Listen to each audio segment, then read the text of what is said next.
Carry on നെറ്റ്ഫ്ലിക്സിൽ direct OTT റിലീസായ English action thriller പടമാണിത്. ജാമ കൊലാറ്റ്സെറയാണ് പടത്തിന്റെ ഡയറക്ടർ. ടേറൻ എജർട്ടൺ ആണ് ഈ പടത്തിൽ നായകനായിട്ട് വന്നിരിക്കുന്നത്. ഇന്ന് ഈ ഇംഗ്ലീഷ് ആക്ഷൻ ത്രില്ലർ സിനിമയെ കുറിച്ച്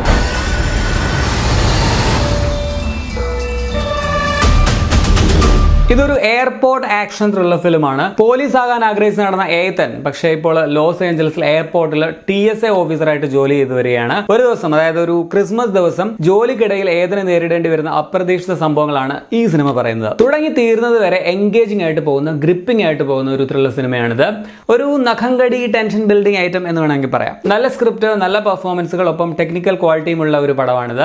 ഈ 80s-ലെയും 90s-ലെയും ചില ഇംഗ്ലീഷ് ആക്ഷൻ ത്രില്ലർ സിനിമകളൊക്കെ ഇല്ലേ, ഈ ഡൈഹാർഡ് ഒക്കെ പോലെയുള്ളത്, ആ ഒരു വൈബ് തരുന്ന ഒരു പടമാണ് കേട്ടോ. ഏതൻ എന്ന കേന്ദ്ര കഥാപാത്രത്തെ ടേറൻ എജർട്ടൺ കിടിലനായിട്ട് തന്നെ അവതരിപ്പിച്ചു വെച്ചിട്ടുണ്ട്. ടെൻഷൻ അടിപ്പിക്കുന്ന ഭാഗങ്ങൾ, ബുദ്ധിപരമായിട്ട് ചെയ്യുന്ന ചില നീക്കങ്ങൾ, അതുപോലെ ചില ഓട്ടം ആൻഡ് ആക്ഷൻ രംഗങ്ങൾ ഒക്കെ കിടുവായിട്ട് തന്നെ പുള്ളി അവതരിപ്പിച്ചിട്ടുണ്ട്. LAPD ഓഫീസറായിട്ട് വന്ന ഡാനിയൽ ഡെഡ്വെയിലറും പൊളിയായിരുന്നു. പിന്നെ ഏതന്റെ കാമുകി നോറയായിട്ട് വന്ന സോഫിയ കേഴ്സൺ, ട്രാവലറായിട്ട് വന്ന ജേസൺ ബെയ്റ്റ്മാൻ, ഇവരോടൊപ്പം നമ്മുടെ ബ്രേക്കിംഗ് ബാഡിലെ ഡീൻ നോറിസും നല്ലൊരു റോളിൽ വന്നിട്ടുണ്ട്. നല്ല ആക്ഷൻ കൊറിയോഗ്രഫി പടത്തിന്റെ പോസിറ്റീവ് ആണ്. അത് പറഞ്ഞപ്പോഴാണ് ആ ഒരു 1.25 മണിക്കൂറൊക്കെ ആകുമ്പോഴത്തേക്കിനും ആ ഒരു കാറിനകത്തൊരു ഫൈറ്റ് സീൻ ഉണ്ട്. ഇജാതി ഐറ്റമാണ്. കിടിലൻ സ്റ്റണ്ടാണ് അപ്പോഴത്തെ. അതുപോലെ തന്നെ ആ സമയത്തെ ക്യാമറ വർക്കും ഗംഭീരമാണ്. ക്യാമറ, എഡിറ്റിംഗ്, ബാക്ക്ഗ്രൗണ്ട് മ്യൂസിക് ഇതൊക്കെ നൈസായിരുന്നു. മ്യൂസിക് പറഞ്ഞപ്പോഴാണ് പടം ഒരു ക്രിസ്മസ് വൈബ് തരുന്നുണ്ട് കേട്ടോ. അതായത് ക്രിസ്മസ് ടൈമിലാണ് കഥ നടക്കുന്നത്. സോ ആ ഒരു അന്തരീക്ഷം, പിന്നെ മ്യൂസിക് ഒക്കെ കൊണ്ട് ലാസ്റ്റ് ക്രിസ്മസ് എന്ന സോങ് ഉപയോഗിച്ചിരിക്കുന്ന രീതിയും എനിക്ക് ഇഷ്ടപ്പെട്ടു. Orphan, the shallows, house of wax, unknown ഉൾപ്പെടെയുള്ള കിടിലൻ പടങ്ങളുടെ ഡയറക്ടറായ ജാമ കൊലാറ്റ്സെറയാണ് ഈ സിനിമയുടെ സംവിധായകൻ. ആ ഒരു പ്രതീക്ഷ അദ്ദേഹം കീപ്പ് ചെയ്തിട്ടുണ്ട് കേട്ടോ. ചില്ലറ ലോജിക്കൽ പ്രശ്നങ്ങൾ അവിടെ ഇവിടെയൊക്കെ ഉള്ളതാണ് പടത്തിന്റെ ഒരു നെഗറ്റീവ് ആയിട്ട് പറയാനുള്ളത്. പക്ഷേ ഇങ്ങനെ ഫാസ്റ്റ് പേസിൽ കഥ പറഞ്ഞു പോകുമ്പോൾ